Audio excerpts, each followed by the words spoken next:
Մարիամ Բողոսյան, թե ոնց է ձեր մոտ ստացվում միշտ վերջին է գրանցվում, գաղտնիքը կիսվեք։ Շնորհակալություն, հարցս ուղղում եմ առողջապահության նախարար Անահիտ Ավանեսյանին, Տիկին Ավանեսյան, այսօր առիթներ ունեցաք խոսելու առողջապահության ապահովագրական համակարգից,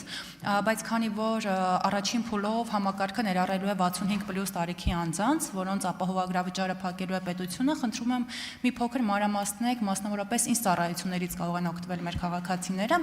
եւ մի փոքր հստակեցում, արդյոք համակարգը գործելու է 2026 թվականի հունվարի 1-ից հենց։ Շնորհակալություն։ Արդյունք պատասխանի առողջապահության նախարար Անահիտ Ավանեսյանը, համեցեք Տիկին Ավանեսյան։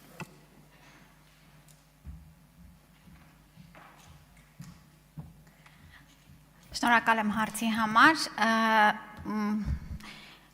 65+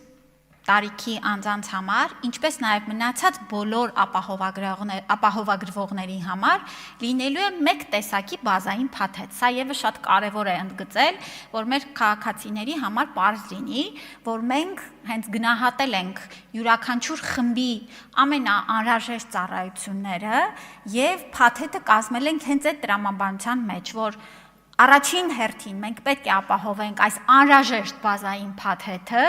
եւ հետագայում արդեն մասնավոր ապահովագրական ընկերությունները եւ այլ ձևաչափերով քաղաքացիները հնարավորություն կունենան ձևավորելու պլյուս փաթեթներ, նաեւ ներառելով նորանոր ծառայություններ։ Եվ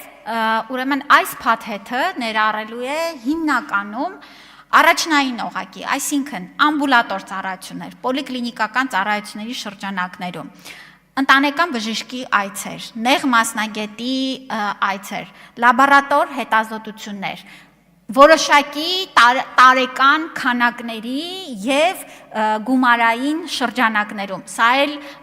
այսպես ամբողջական եւ լրիվ չէ, բայց ուզում եմ ասել, որ այն հաշվարկները, որ մենք մեր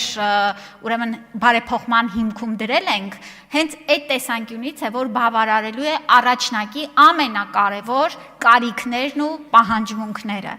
Հիվանդանոցային բուժօգնություն, դա վերաբերելի է օրինակ վիրահատություններին։ Ես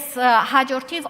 անընդհատ կհրապարակեմ կոնկրետ ծառայությունների ցանկով, որովհետև այստեղ էլ շատ կարևոր է, որ մեր համակարգը չի գործելու այն տրամաբանությամբ, որ մենք ապահովագրությունը փակում է, բացի եւ ինչ որ մանր տառերով բաներ, այլ ճիշտ հակառակ տրամաբանությունն է լինելու։ Մենք ունենալու ենք հստակ ծառայությունների ցանկ, ու ամեն քաղաքացի իր հավելվածում կարող է հասկանալ այդ ապահովագրությունը, այդ ծառայությունը փակում է,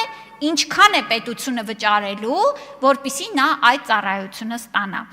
Շատ կարևոր ծառայություններից են, օրինակ ակնաբուժական, մեր ուրեմն ավագ սերնդի ներկայացուցիչների համար կատարակտի վիրահատությունը, որ աշխատունակության պահպանման ամենակարևոր ծառայություններից է, փակելու ենք, սրտանոթային հիվանդությունների, դեղորայքի հատված, վիրաբուժական հատված, այո, մտնելու է ապահովագրության մեջ եւ այսպես շարունակ Տիկին Պողոսյան։ Արձագանք։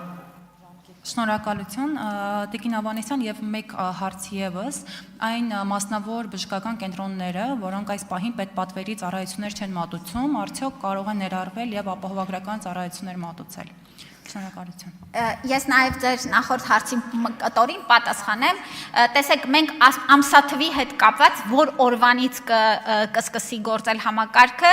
պարոն Թորոսյան ճիշտ ասում, ձեզնից էլ է կախված, այսինքն ազգային ժողովում օրենքը ընդունվելուց արդեն մենք կունենանք հստակ ամսաթիվը, որ օրվանից է գործելու։ Հաջորդիվ, ուրեմն ապահովագրության սպասարկման համար, ուրեմն լինելու է բաց առաջարկ բոլոր բժշկական կենտրոններին եւ այն կենտրոնները, որոնք կբավարարեն մեր կողմից սահմանված չափանիշներին, դա կլինի որակի նկատմամբ, սպառման ծավալների եւ այլն, մենք շատ այսպես հստակ պայմաններ ենք դնելու բժշկական կենտրոնների համար, որպեսզի նրանք իրավունք ունենան միանան ապահովագրական համակարգին եւ առանց տարբերություն դնելու պետական թե մասնավոր